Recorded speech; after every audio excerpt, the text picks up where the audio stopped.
Hello everyone, welcome back to my channel Moni lifestyle থেকে আমি সকলকে জানাচ্ছি আসসালামু আলাইকুম। আশা করি সকলে ভালো আছেন, আমি আলহামদুলিল্লাহ ভালো আছি।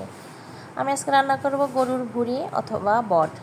এটাকে কে কী নামে চেনেন জানি না, তবে যাই হোক আমি এটাকে গরুর ভুঁড়ি বা বটই বলি। তা আমি গরুর মাংস যেসব মশলা ব্যবহার করি সবগুলো মশলাই এখানে দিয়ে নিয়েছি, অর্থাৎ হলুদ গুঁড়ো, মরিচ গুঁড়ো, লবণ, ধনিয়া গুঁড়ো, জিরার গুঁড়ো, আদা রসুন বাটা, সাদা এলাচ, কালো এলাচ, লবঙ্গ, গোলমরিচ, তেজপাতা সবগুলো উপকরণ একসাথে দিয়ে আমি এগুলোকে কষিয়ে নিচ্ছি।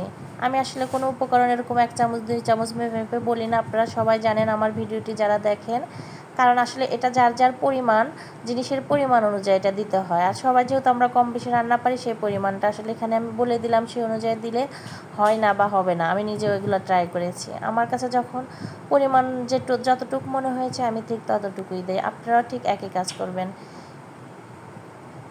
তা আমি সেইভাবেই দিয়ে সুন্দরভাবে কষিয়ে পানি দিয়ে ঢাকনা দিয়ে ঢেকে ঝোল দিয়ে নিচ্ছে, এবং আমি অফ ক্যামেরায় প্রেশার কুকারে সিটি দিয়ে সিটি দিয়ে সিদ্ধ করে ঝোলটাকে শুকিয়ে মাখা মাখা করে নিয়েছি। আমি এভাবে রান্না করি, আপনারা চাইলে এভাবে রান্না করে দেখতে পারেন, অনেক মজা এবং টেস্টি হবে। আমি আরও শুকনা করতে পারতাম, তবে আমি যেহেতু ভাত দিয়ে খাবো এবং রুটি দিয়েও খাবো, তাই আমি একটু মাখা মাখা ঝোল রেখেছি। আর এভাবে খেতেই আমার কাছে অনেক ভালো লাগে, আপনারা অবশ্যই বাসায় চেষ্টা করতে পারেন। আর ভিডিওটি ভালো লাগলে অবশ্যই লাইক, কমেন্ট, শেয়ার দিয়ে পাশে থাকবেন। সকলের জন্য রইল অনেক অনেক ভালোবাসা।